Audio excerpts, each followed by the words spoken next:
오늘도 주님의 은혜가 우리의 삶을 풍만하게 만드시길 예수님의 이름으로 축원드립니다.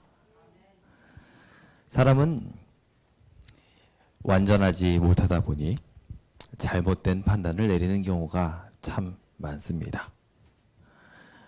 문제는 그 잘못된 판단이 주변 이들에게 영향을 미치는 위치에 있으면 있을수록 그 피해는 커져가게 되기 때문에 우리 제7일 안식일 예수재림교인들, 남은 무리로서 불림을 받은 우리들이 잘못된 판단을 내리게 될 때에는 그만한 커다란 피해가 이 땅에 내려질 수 있음을 보게 됩니다. 오늘 우리는 재판을 맡은 법의 수호자들이 가져야 할 올바른 원칙이라는 키워드를 가지고 우리가 종종 잘못 판단을 내리게 될 때 그 판단을 바로잡을 수 있는 비결에 대하여 함께 생각해 보고자 합니다. 먼저 시편 119편 7절에 있는 말씀 함께 읽어보도록 하겠습니다. 다 함께 읽어볼까요? 시작. 내가 주의 의로운 판단을 배울 때에는 정직한 마음으로 주께 감사하리이다. 아멘. 신앙인들은 하나님의 말씀을 통하여 하나님의 사고와 하나님이 어떻게 생각하시는지에 대한 방향성을 배울 수 있게 됩니다. 그 안에는 참된 지혜가 있고 주님이 하신 의로운 판단을 바라볼 때 우리의 정직한 마음은 주님을 향하여 주님이 이와 같은 거룩한 길을 우리한테 밝혀주셨음에 대하여 감사할 수 있게 될 것입니다. 그래서 우리는 하나님의 말씀을 보는 것이 중요합니다. 하나님의 말씀 안에는 주님의 의로우신 판단이 있으며 그 의로운 판단을 통하여 우리의 삶이 판단받고 또 거룩하게 나아갈 수 있을 거란 기대와 확신을 갖게 되기 때문입니다. 이 시간 하나님의 말씀에 표현되어 있는 의로운 판단들이 우리의 삶에 함께하고 있음에 대하여 주님께 감사하게 되시길 예수님의 이름으로 축원드립니다. 오늘 이 말씀은 우리가 하나님의 의로운 판단을 배워야 한다고 말하고 있습니다. 하나님의 백성들이 하나님의 의로운 판단을 배워 우리의 삶 속에 실천해야 한다는 것입니다. 모세는 모세의 일을 수행하는 가운데 자신이 해야 될 일을 묘사하기를 다음과 같이 묘사했습니다. 출애굽기 18장 16절입니다.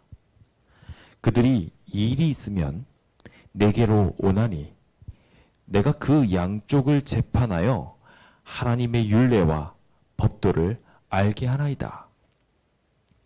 자, 모세는 무엇을 하고 있습니까? 그렇습니다. 그는 재판을 하고 있었습니다. 이 재판은 아마도 상호 간의 의견이 조율되지 않아서 다툼과 불화를 가지고 오게 되었을 때 마치 아이들이 엄마한테 뭔가 잘못되었을 때 쪼르르 달려와 가지고 형이 동생이 하면서 뭐라고 이야기하게 될 때 올바른 길을 제시해 주는 것과 비슷하게 어린아이와 같은 심령을 가지고 다투고 있는 이 주의 백성들을 재판하는 일이 아니었을까 우리는 충분히 짐작할 수 있습니다. 그런데 이 재판을 모세는 어떻게 했습니까? 그렇습니다. 그는 하나님의 율례와 법도를 가지고 재판을 하였습니다. 그리고 여기서 중요한 한 가지 키워드가 있는데요. 그는 이 재판을 진행하면서 그냥 재판하여 판결을 내렸던 것이 아니라 판결은 하나님이 이미 기록해 놓으신 그 말씀 속에 있음을 보여주고 알게 하였다고 표현하고 있는 것을 보게 됩니다. 그는 진실로 하나님의 의로운 판단을 따라가는 이였습니다. 주변에 문제가 있고 본인에게 문제가 있을 때마다 그는 그 일이 있었던 것을 가지고 하나님께로 나아갔습니다. 오늘 우리의 삶 속에서도 이와 같은 아름다운 일이 일어나게 되길 예수님의 이름으로 축원드립니다. 모세는 이와 같이 문제가 있는 모든 이들에게 하나님의 사랑을, 하나님의 법도를 가르쳐주며 하나님을 알게 하고 하나님의 판단을 들려주었습니다. 그런데 우리가 잘 아는 것처럼 이 일은 모세 혼자 해서는 안 되는 일이었습니다. 모세 혼자서 이 일을 수행하다가 금방 지치게 되었고 그는 번아웃이 되어버리고 말았습니다. 그때 우리가 잘 아는 것처럼 이드로는 그에게 조언하기를 천부장, 백부장, 십부장들을 각각 두어서 그들에게 하나님의 법도를 판단하여 전달할 수 있도록 가르치라고 하였습니다. 우리는 이 땅에 하나님의 복음을 증거해야 할 남은 무리로서 모세가 수행하여 그 일들을 나누어 준 일을 함께 부담하고 있는 이들입니다.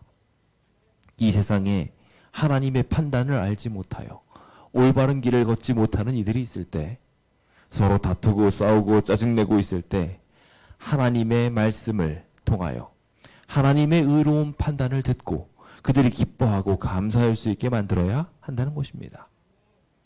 부디 우리 모두가 그와 같은 아름다운 의로운 재판장이신 예수님을 닮은 사람들, 그래서 왕같은 제사장이라 칭함받게 되는 사람들, 그런 거룩한 주의 백성들 되시길 예수님의 이름으로 축원드립니다. 저는 오늘 그 이야기를 함께 보기 위하여 한 이야기, 빌라도의 이야기를 함께 살펴보려고 합니다. 빌라도가 왜 이곳으로 보내짐을 받았을까요? 그가 이곳에서 총독관자에서 일하게 되었을 때 했던 일은 다스리는 일이었습니다.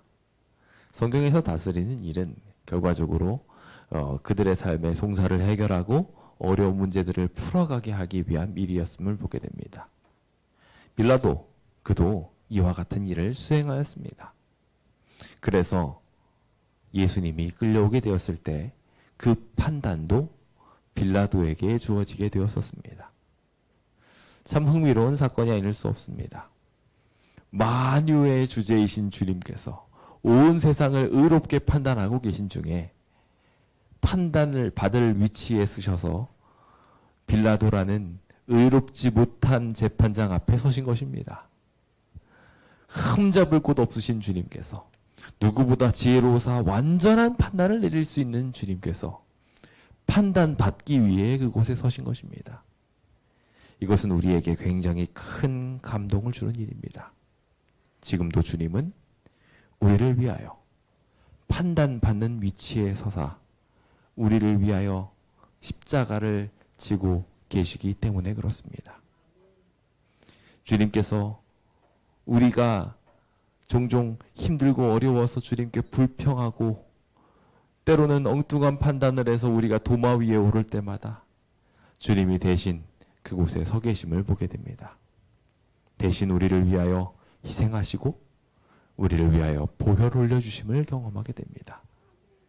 그 위대하신 사랑이 지금 이 빌라도에게 기회를 주고 있는 것입니다. 우리도 삶을 살아가다 보면 종종 이와 같은 경험들을 합니다.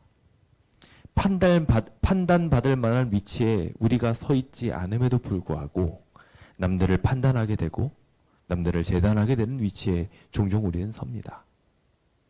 성경은 함부로 판단하지 말라고 분명히 우리에게 권고하고 있습니다. 모세조차도 함부로 판단하지 않고 하나님의 뜻을 알려주는 선에서 그의 판단을 멈추었습니다. 오늘 우리도 마찬가지로 그와 같은 거룩한 일들을 수행해야 할 것입니다. 그런데 빌라도와 같이 잘못된 위치에 서서 잘못된 판단을 내린다면 참 슬픈 일이 아닐 수 없을 것 같습니다. 왜 그는 그렇게 잘못된 판단을 내리게 되었던 것일까요? 재판을 맡았던 이 법의 수호자들이 올바른 판단을 내려야 되는데 바른 원칙 위에 서 있지 못했던 이유는 무엇일까요? 저희는 지난 시간 동안 재개발이라는 이야기들을 어렵게 다가오면서 법을 보면서 한탄을 했습니다. 아무리 보아도 위법한 상황이 가득한데 법원의 판단은 그렇게 내려지지 않는 것을 보면서 두 번의 패소를 겪으며 이 세상의 법이, 그것을 판단하는 재판장이 무언가 문제가 있다는 것을 새삼스럽게 느끼게 되었습니다. 어려운 일이 있고 문제가 있으면 재판장에게 가져가면 문제를 풀어줄 것 같은데, 안타깝게도 주변 이야기들을 가만히 들어보면 그 이야기를 속 시원하게 긁어주는 사람은 대부분 없고, 오히려 불평과 불만만 가득 쌓여서 돌아오게 되는 경우들이 허다하더라고 말하고 있습니다. 세상에는 그와 같은 희망이 없을지 모르겠습니다. 그래서 수많은 사람들이 안타까워하고 답답해할지 모르겠습니다. 하지만 그들에게 희망이 있음을 알려주시길 간절히 바랍니다. 우리가 하나님의 판단을, 공의로우신 그 의를 잘 전달할 수 있는 사람이 되어야 할 것입니다. 빌라도의 실수에서 그 실수점들을 함께 살펴보며 우리도 실수하지 않고 주변 사람들에게 하나님의 공의로운 판단을 잘 전달해 줄 수 있는 거룩한 주의 백성들 되시길 예수님의 이름으로 축원드립니다.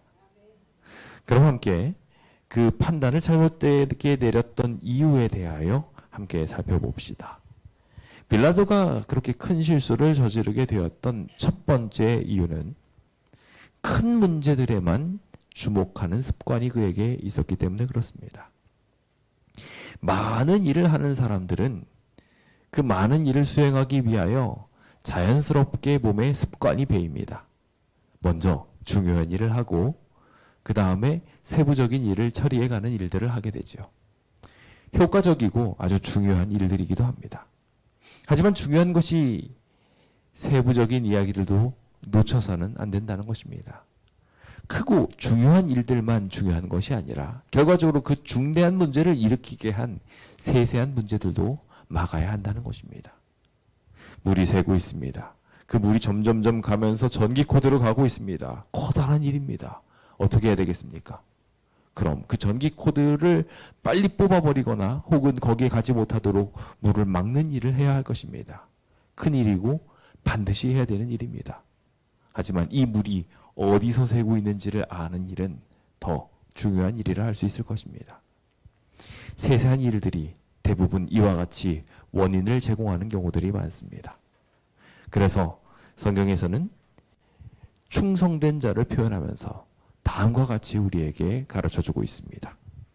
누가복음 16장 10절입니다. 함께 읽어볼까요? 시작. 지극히 작은 것에 충성된 자는 큰 것에도 충성되고 지극히 작은 것에 불의한 자는 큰 것에도 불의하니라. 우리는 이 사실을 통하여 아주 중요한 한 가지를 배우게 됩니다.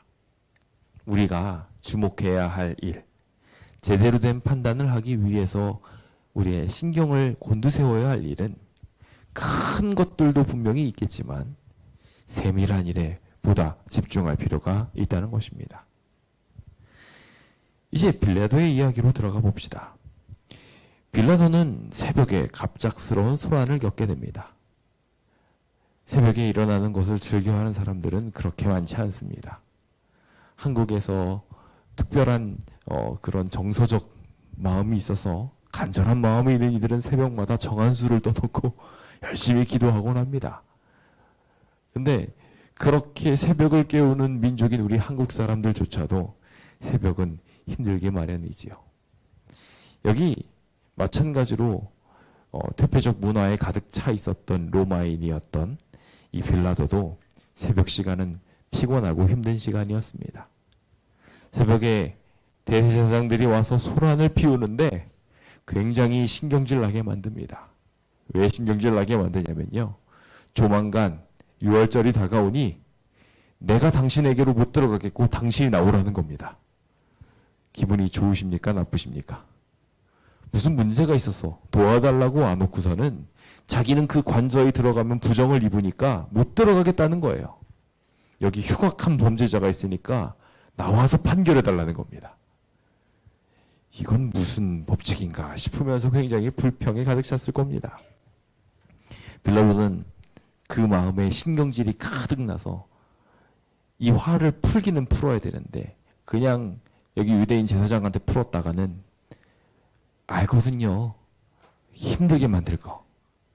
그러니까 누구한테 풀기로 했냐면 그 끌려온 죄인한테 풀기로 결심을 하고 내려옵니다. 화가 잔뜩 나가지고 나와서 예수님을 보게 됩니다. 그런데 웬걸 예수님을 바라보니까 예수님의 외형적으로도 이미 이 사람은 도저히 죄인이 아니에요. 옆에서 막 손가락질하고 화내고 있는 사람들보다도 순결하게 앉아 계셨던 예수님이 훨씬 더 의롭게 보였던 것입니다. 의아함을 가지고 묻습니다. 무슨 일로 이 사람을 고발하느냐라고 말입니다. 무리가 다 일어나서 이제 빌라도에게 그의 잘못들을 하나하나 말하기 시작합니다. 첫째로 이 사람을 보니까 백성을 미혹하더라. 두 번째 고발처가 있는데 가이사한테 세금을 바치지 말라고 했다. 그리고 마지막으로 자칭 왕 그리스도라고 하더라 라고 이야기를 합니다. 이 세 가지 이름으로 예수님을 고소하고 있었던 것입니다. 사실 우리가 잘 아는 것처럼 여기 있었던 두 가지 앞에 있었던 이야기들은 도대체 백성을 미혹했습니까? 계도했습니까? 예수님은 오히려 더 좋은 길로 인도하고 있었습니다. 세금을 바치는 거 그만 적 없습니다. 가이사의 것은 가이사에게 라고 분명하게 말씀하시면서 지상권도 인정하셨습니다. 그러나 거짓 고발장들을 가지고 왔던 이들은 예수님을 죽여야 된다고 외쳤습니다. 그런데 이 빌라도의 귀에 꽉 꽂혔던 한 이야기가 있었습니다. 다른 것들은 백성들을 미혹하는 자들은 많았습니다. 이런 백성을 미혹하는 사람들 다 잡아 죽이면요, 당장 눈앞에 있는 제사장들부터 다 잡아 죽여야 됩니다. 자신이 생각하는 로마의 통치를 전혀 안 따라주는 사람들이거든요. 자신이 생각하기에는 미신처럼 보이는 신앙들을 해가면서 음식들도 심지어 지금 이 순간에도 자기를 만나러 오는데 부정을 입는다고 안 들어오고 있는 거예요. 밖에서 유월절을 나는 지켜야 되니까 당신 관저에 들어가면 나는 유월절을 못 지킵니다. 이러면서 일종의 그들이 보기엔 미신처럼 보여지는 이 행위를 하고 있었으니 예수님이나 그나 비슷하게 보였습니다. 세금을 바치는 것 그 많은 일들은 굉장히 많았고 탈세를 하는 이들도 있었습니다. 유대인들이 예수님 앞에 나와서 세금 논쟁을 꺼냈던 이유도 사실은 이미 유대인들 마음속에 이 세금을 바치는 일들에 대하여 불만이 있어서 많은 동조자들이 있음을 알고 있었기 때문에 그렇습니다. 그들과 함께 휘잡아서 같이 예수님을 죽이려고 계획했던 것이죠. 그러다 보니 이 세금을 바치는 것을 금했던 이야기들은 어제 오늘의 이야기가 아니었습니다. 그런데 여기 중요한 이야기가 하나가 들려옵니다. 왕이라고 이야기하는 것이었습니다. 이거는 사뭇 달랐습니다. 이 부분은 그가 보기에 굉장히 커 보이는 이야기였죠. 행악자라고 말하면서 너희 법대로 재판하라고 이야기하는 이야기마저 무시하고 죽여야 된다고 말하는 그 이야기에 이유를 찾고자 했던 빌라도는 결국 나머지 세세했던 예수님의 진짜 이야기를 들을 수 있었던 거짓 고발장은 무시하고 자신의 위치를 위협할 수 있는 굉장히 위험한 거라 판단했던 큰 일에 집중하게 됩니다. 만약에 그가 세세한 이야기에 집중했다면 어떻게 됐을까요? 당장 세금을 바치는 금했던 것에 대한 증거자들을 사람들을 끌어모아서 모았다면 이 고소가 거짓이라는 것을 알 수 있었을 것입니다. 더 나아가서 더 세세하게 이 사람이 도대체 뭐라고 미혹했느냐라고 이야기하고 했다면 어떻게 됐을까요? 그가 좀 더 세부적인 이야기로 들어갔다면 예수님께서 가르치셨던 천국의 이야기를 배울 수 있는 기회가 되었을 것입니다. 그러나 그는 이 세세한 이야기에 집중하지 않았습니다. 그는 큰 이야기만, 대충 정리하라고 하였습니다. 그 큰 줄기만 가지고 사람을 판단하려고 하다 보니 결국 그는 실수하게 되었던 것입니다. 그래서 그는 묻기를 내가 유대인의 왕이냐? 라고 묻는 것으로 다른 모든 이야기들을 덮어버리게 됩니다. 우리는 결국 이 이야기의 큰 줄기로 돌아가서 주님께서 내 말이 옳도다 라고 말했던 것을 기억합니다. 대강 보는 것, 대충 아는 것만큼 위험한 것이 없습니다. 판단을 하게 될 때 그렇게 대충 하게 된다면 그것들로 인하여 잘못된 판단을 하게 될 것입니다. 우리는 어떻게 우리의 판단을 이행하고 있나요? 혹시 너무 바쁘다는 이유로 대충 상대방의 깊은 곳까지 헤아리지 못하고 대충 판단하고 있지는 않은지요? 저희 재림교회에서 이번 재개발 문제로 인해서 상당히 많은 고민들을 가지고 있음을 이번에 여러분들을 만나면서 느꼈습니다. 특히 이번 패스파인더 캠포리를 진행하는 중에 주변에 많은 분들이 저희한테 와가지고 하나님이 살아계심을 보아서 너무 좋았다고 힘있게 이야기하더라고요. 그걸 보고 얼마나 제가 감사했는지 모르겠습니다. 그런데 거기에서 제가 감동받은 포인트 중에 하나는 이 작은 교회, 그 음성을 들어주시는 하나님이었습니다. 사실 이 커다란 교회 중에 저기 패스파인더 캠포리에 모여있는 사람들만 해도 4,000명이 넘었는데 그 사람 중에 지극히 작고 작은 우리 이 광명교회의 이야기를 우리 하나님이 들으시고 계셨고 그것을 응답해 주셨다는 것이었습니다. 주님은 우리의 머리털까지도 헤아리시는 분이십니다. 우리의 깊은 곳까지 이해하시려고 마음속 깊은 곳까지 우리의 속을 들여다보시는 분이시죠. 얼마나 올바른 판단을 하시는 의로운 재판장이십니까? 오늘 주님께서 우리의 깊은 곳까지 통달하시고 우리에게 가장 좋은 길을 베풀어 주시는 분이심에 감사합시다. 그리고 이 아름다운 모습을 우리의 안에도 담아서 주님의 형상을 주변 사람들에게도 같이 전할 수 있게 되길 예수님의 이름으로 축원드립니다. 자, 이제 두 번째로 그가 판단을 잘못 내린 이유를 주목하고자 합니다. 그가 실수했던 부분은 큰 줄기만 보았던 것에서 넘어서서 그의 양심의 소리를 묵인했다는 것입니다. 저희가 이번에 저희 교회와 관련된 판단서들을 올렸습니다. 그래서 법원의 판단을 받게 되면서 양심의 소리를 울릴 만한 아주 강력한 메시지들을 던졌었습니다.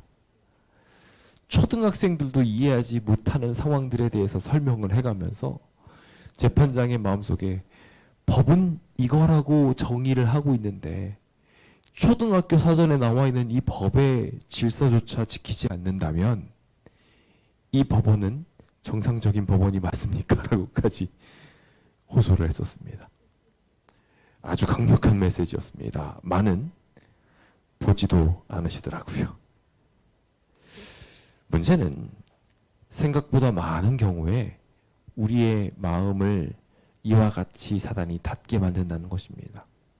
하나님은 하나님의 말씀들을 통하여 수많은 이 세상 모든 이들에게 하나님이 살아계심을 보여주고 있습니다. 그럼에도 불구하고 하나님이 들려주시는 그 양심의 소리를 무시하게 된다면 안타깝게도 그 세밀한 소리를 듣지 못하는 이들은 잘못된 판단을 내릴 수밖에 없게 될 것입니다. 재판장의 가장 기본적인 원칙은 저는 양심이라고 생각합니다. 하나님이 우리한테 주셨던 선한 길, 그 선한 길을 아는 것이 하나님의 지혜를 배울 수 있는 가장 중요한 길인 것이죠.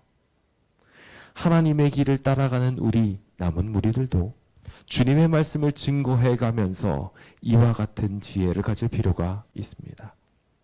우리 그 지혜가 오늘 우리 안에 있을 수 있도록 양심의 소리에 귀 기울이시길 예수님의 이름으로 축원드립니다. 세밀한 조항들을 찾기 이전에 주님이 우리한테 들려주시는 마음의 소리를 함께 들어봅시다. 사도행전 24장 16절입니다. 함께 읽어보겠습니다. 시작. 이것으로 말미암아 나도 하나님과 사람에 대하여 항상 양심의 거리낌이 없기를 힘쓰나이다. 아멘. 이 바울의 고백처럼 오늘 우리의 마음도 하나님과 사람에 대하여 항상 양심의 거리낌이 없게 되기를 예수님의 이름으로 축원드립니다. 자, 그럼 이 빌라도는 어떤 실수를 했는지 함께 봅시다. 빌라도는 이제 관장에 들어가서 조용히 예수님과 함께 시간을 보냅니다. 아까 전에 잠시 보았던 내가 유대인의 왕이냐라는 질문을 했던 때도 관장으로 예수님을 데리고 단둘이 독대하게 되었을 때 물었던 질문입니다. 우리는 앞서 세 개의 책이 공간복음으로서 예수님의 이야기를 아주 간단하게 요약한 것으로 보지만 요한은 조금 더 상세하게 그 이야기를 다루고 있음을 보게 됩니다. 그 이야기를 자세히 보면 빌라도의 마음에 예수님께서 다가가시는 것을 보게 됩니다. 그는 큰 줄기로 이야기를 풀어갔습니다만 예수님은 세세한 줄기로 이야기를 끌어가셨습니다. 참 다행인 것이 주님께서는 정말 우리가 대충 넘겨가면서 하나님의 은혜를 놓치면서 잘못된 판단을 하려고 해도 거룩하신 은혜로 세세한 줄기를 찾아갈 수 있도록 인도해 주시는 좋으신 분이라는 것입니다. 의로우신 재판장이 우리의 삶에 늘 그렇게 부각될 수 있게 되기를 예수님의 이름으로 축원드립니다. 그가 이렇게 대충 적당히 넘겨가려고 하는 그때에 주님께서는 이 이야기 속에 주님께서 하시고 싶은 위대한 진리를 꺼내기 시작하십니다. 질문하기를 내가 스스로 하는 말이냐 다른 사람들이 나에게 대하여 한 말이냐라는 질문으로 이 질문의 저희를 궁금하게 만드십니다. 참 하나님께서는 이렇게 질문법을 잘 활용하셔서 올바른 방향으로 잘 이끌어 주시는 것 같습니다. 주님께서는 이와 같은 이야기를 보면서 나 유대인이야? 라고 이야기하면서 나 유대인에 대한 이야기들과 다른 그들의 관점이 아닌 새로운 관점으로 이 이야기를 이해해야 함을 보게 됩니다. 그래서 그는 이제 대제사장들이 너를 내게 넘겼으니 내가 무엇을 하였느냐라고 이야기하면서 객관적으로 그 이야기를 들으려고 합니다. 그때 이제 내 나라는 이 세상에 속한 것이 아니다라고 분명하게 말씀하십니다. 만일 내 나라가 이 나라에 속한 것이었으면 내 종들이 싸워 나로 유대인들에게 넘기지 않게 했을 것이라고 이야기하며 지금 예수님이 가지고 있는 흔적, 반항 없이 순결하게 끌려온 이 흔적, 그리고 지금 이 가운데서도 전혀 또 다른 반항 분자자가 등장하지 않는 그 증거들이 예수님의 말을 뒷받침하고 있는 것을 느끼게 해주고 있습니다. 주님께서 내 나라는 여기에 속한 것이 아니라고 하였을 때 그는 이 일에 대하여 궁금해하기 시작했습니다. 빌라도는 그래서 내가 왕이 아니냐? 라고 묻자 내가 말한 것처럼 나는 왕이다 라고 이야기하며 그 이야기를 주님께서 풀이하시기를 내가 이를 위해 태어났으며 이를 위해 세상에 왔나니 곧 진리에 대하여 증언하려 함이로다 라고 이야기하며 진리에 속한 자는 내 음성을 듣는다고 이야기하며 이 진리에 대한 이야기들이 내 왕국의 핵심이라는 것을 짚어주기 시작합니다. 빌라도는 이 진리가 무엇인지 궁금해지기 시작했습니다. 그런데 말입니다. 참 속상한 것은 이렇게 하나님께서는 양심에 깊은 감화를 주셔서 하나님의 음성에 귀 기울일 수 있는 기회를 주시는데 그 동시에 사단도 역사한다는 것입니다. 빌라도는 자기 입으로 물었습니다. 진리가 무엇이냐라는 질문입니다. 이 질문은 참 위대한 질문입니다. 위대한 고백이고 그가 이 일을 알게 되었다면 그도 구원받는 이가 되었을 것입니다. 그런데 그가 이 질문을 하게 됐을 때 빌라도가 개인적으로 예수님을 데리고 와서 이야기하는 시간이 길어지면 길어질수록 뒤에서 속이 가득 타고 있었던 이들이 있었으니 바로 제사장들이었습니다. 자신이 한 위증들이 금방이라도 탄로 날 것 같았거든요. 조금만 증자들을 데리고 와도 앞서 이야기했던 그 세세한 이야기의 증자들만 들어도 예수님이 어떤 분인지 분명하게 나올 것이었습니다. 그러니 자신이 없는 곳에서 예수님과 독대하는 것이 좋았을까요? 안 좋았을까요? 안 좋았습니다. 사단도 똑같습니다. 우리가 하나님과 깊이 있는 대화를 하고 진리가 무엇인지 살펴보는 시간을 갖는 것을 무척이나 싫어합니다. 우리가 기도하려고 하고 찬양하려고 하고 말씀을 보려고 하며 세밀한 음성들을 통하여 우리의 양심이 깨우쳐지려고 할 때 사단은 절대로 가만히 있지 않습니다. 어떤 수단과 방법을 가려서라도 우리가 예배드리지 못하게 만듭니다. 이 사실을 기억하시길 간절히 바랍니다.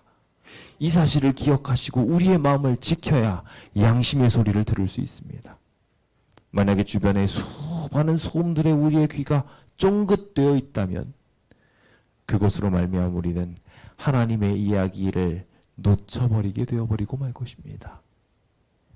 빌라도는 밖에서 소란이 들려오는 이야기에 자신이 질문했던 이 질문을 던져버리고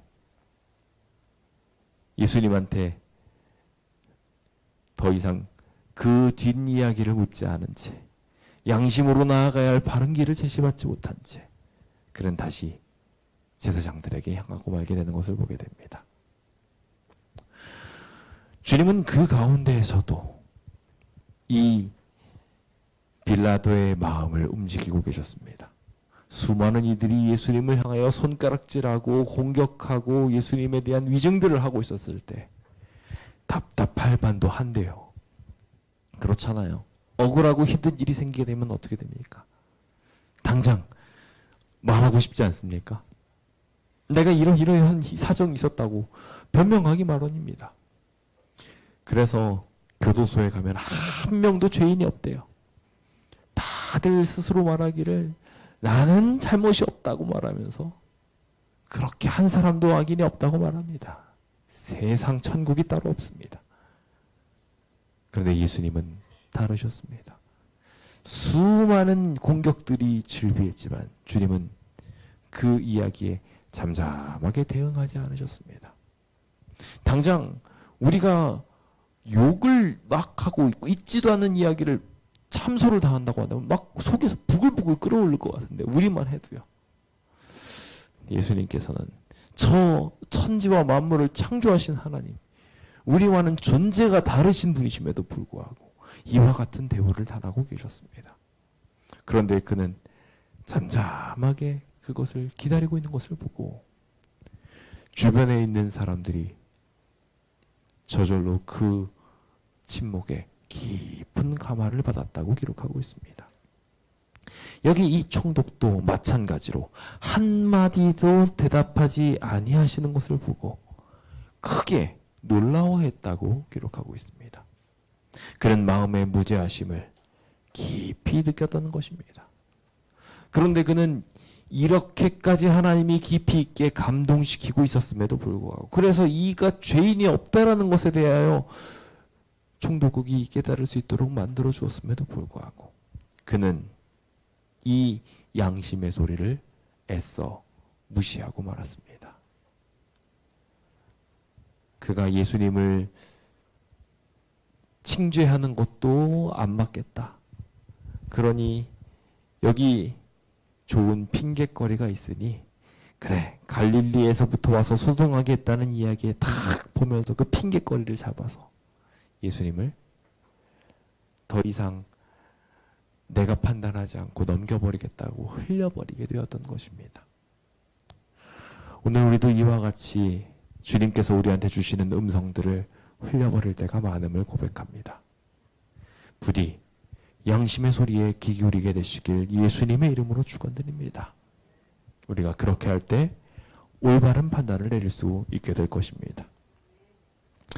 마지막으로 우리가 앞서 나온 이야기처럼 또 하나 실수하게 되는 것이 있으니 우리가 잘못된 판단하게 되는 가장 큰 이유는 그 책임을 끝까지 내가 질 생각을 가져야 하는데 그 책임을 남들한테 전가시키려고 하다 보니 내 일이 아니게 되어서 그 책임을 온전하게 수행하지 못하게 되는 경험들을 하게 되었음을 보게 됩니다.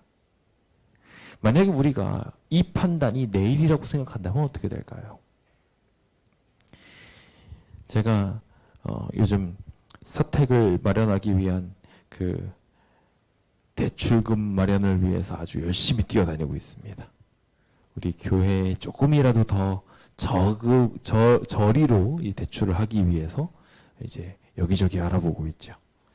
하나님께서 주변에 있는 은행들을 방문하게 됐을 때는 한 4.4에서 4.8 그 이상으로 막 높게 이야기를 하게 하시더니 여기 하나님께서 은혜를 주셔가지고 좋은 사람들을 만나서 금리가 지금 제가 알아본 것 중에서 제일 저리는 3.6까지도 알아봤습니다. 그래서 이것저것 참 알아보게 만들어주고 계시고 하나님께서 은혜를 주신다는 생각을 해보게 됩니다. 근데 제가 그 가운데에서 이게 일단은 저랑 또 관련이 되어 있다 보니까 얼마나 세세하게 보게 되는지요. 조금이라도 뭔가 문제가 발생하면 당장 제가 책임을 져야 되니까요. 그러니까 제가 그것을 살펴보기 위해서 두들겨보고 또 두들겨보고 있더라고요. 여러분들이시라면 어떻게 하시겠습니까? 여러분들의 집을 마련하기 위해서 만약에 계약서를 검토해 본다고 생각해 봅시다. 어떻게 하시겠습니까? 대충 보시겠습니까? 그쵸? 글자 하나 여기 저기 찍혔나 안 찍혔나까지 보시는 분들이 계실지도 몰라요. 맞아요. 내일이라고 생각하고 이 일에 대한 책임이 나에게 돌려진다고 생각이 되어지게 된다면 그 이후로 우리는 내일처럼 제대로 된 판단을 하기 위해 자신의 이름을 걸고 최선을 다하게 될 것입니다. 우리가 판단을 대충대충 내리는 이유는 그 판단이 나에게 중대한 영향력을 끼치지 못한다고 생각하기 때문입니다. 다른 사람한테 넘겨도 되는 이야기, 그냥 내 일이 아니야 라고 하면서 생각하는 그 일들 때문에 우리가 잘못된 판단을 내리고 있는 것입니다. 누가복음 12장 48절은 그 정신에 대하여 이렇게 평가하십니다. 함께 읽어보겠습니다. 시작. 알지 못하고 맞을 일을 행한 종은 적게 맞으리라. 무릇 많이 받은 자에게는 많이 요구할 것이요 많이 맡은 자에게는 많이 달라 할 것이니라. 주님은 우리에게 책임이 있다고 말씀하십니다. 분명하게 우리는 우리에게 있는 책임을 기억해야 합니다. 우리가 받은 많은 은혜들, 많은 선택지들에 대하여 분명히 책임을 가져야 하는 것입니다. 그것에 대하여 책임을 지지 않고 책임감 없는 행동을 하게 된다면 주님은 우리에게 주신 만큼 분명하게 찾으실 것입니다. 마땅히 우리를 그리스도의 일꾼이요 하나님의 비밀을 맡은 자로 여길지어다라고 말씀하신 고린도전서 4장 1절의 말씀처럼 우리 스스로에 대한 것을 제대로 책임지며 맡은 자에게 구할 충성을 온전하게 보여드려야 할 것이라는 것입니다. 함께 그 일들을 우리의 마음속에 온전하게 실천하게 되시길 예수님의 이름으로 축원드립니다. 이제 우리는 그의 모습을 봅니다. 빌라도가 이제 갈릴리 사람이냐라고 이야기하며 핑계거리를 찾았습니다. 내 소관이 아니니 갈릴리로 넘겨라 라고 한 것입니다. 우리가 시청이나 이런 곳에다가 전화할 때 막 답답한 1순위가 있습니다. 상담을 받을 때 답답한 1순위. 제가 여기 담당 부서가 아니라서요. 담당 부서로 넘겨드릴게요 하고 전화를 넘겨드리기 시작하면은 전화를 돌리고 하느라고 스트레스를 이만큼 받게 됩니다. 문제가 있었을 때 똑같이 책임을 제 관할 소환이 아닙니다. 저는 여기 관할 소환이 아니 다른 사람에게 하면서 책임을 전가시킬 때 마찬가지로 우리는 분개하게 됩니다. 여기 빌라도도 똑같은 선택을 하며 헤롯에게 예수님을 넘겨버렸던 것입니다. 우리도 이와 같은 선택을 할 수 있음을 기억해야 합니다. 하나님을 따라갈 수 있는 기회를 남들에게 넘기지 마시기 바랍니다. 그는 이와 같이 책임을 넘기고 난 뒤에 무도한 헤롯에게 책임 전가가 이루어지게 됐습니다. 그는 여기에서 어떤 모습을 보여주었나요? 헤롯이 매우 기뻐했다고 표현합니다. 왜 기뻐했을까요? 일단은 예수님에 대한 이적 행하심에 대한 이야기들이었고 그의 마음속 깊은 관심사에 대하여 영감의 말씀은 말하고 있었는데 헤롯은 그의 마음에 여전히 양심을 괴롭히고 있었던 한 가지 사건, 자신이 잘못 판단하여서 죽여버린 침례 요한의 사건에 대하여 예수님이 해결해 주기를 바랬습니다. 그는 그래서 일종의 책임 전가 형태로 예수님이 이 문제를 좀 어떻게 해결해 줬으면 하고 자신이 회개하지 않고 예수님께 책임을 전가시켜 버리게 되는 것을 보게 됩니다. 그 이야기를 듣고 싶어 했다고 시대소망 729페이지에는 기록하고 있습니다. 무도하게 그는 예수님께 책임을 전가시키고 있었던 것입니다. 힘써 고발하고 있었던 모든 이야기를 잠잠하게 하면서 예수님을 향하여 예의를 갖추려고, 물론 조금 광적인 예의였지만 그렇게 했던 이유들도 사실 이와 같은 이유들이 있었습니다. 근데 자신이 원하는 것이 이루어지지 않자 그 다음에 그는 더 책임을 전가시키는 또 다른 판단을 내리게 되는데 그가 한 판단문이 시대소망 731페이지에 나와 있습니다. 예수님을 선고한 내용입니다. 만일 그대가 그대의 주장에 대한 증거를 보이지 않는다면 내가 그대를 군병들과 백성들에게 넘겨줄 것이다. 그들은 그대로 하여금 말하게 할 수 있을 것이다. 그대가 협작꾼이라면 그들의 손에서 그대가 기대할 수 있는 것은 오직 죽음뿐이며 그대가 하나님의 아들이라면 이적을 행하여 그대 자신을 구원해야 할 것이다. 무슨 선고입니까?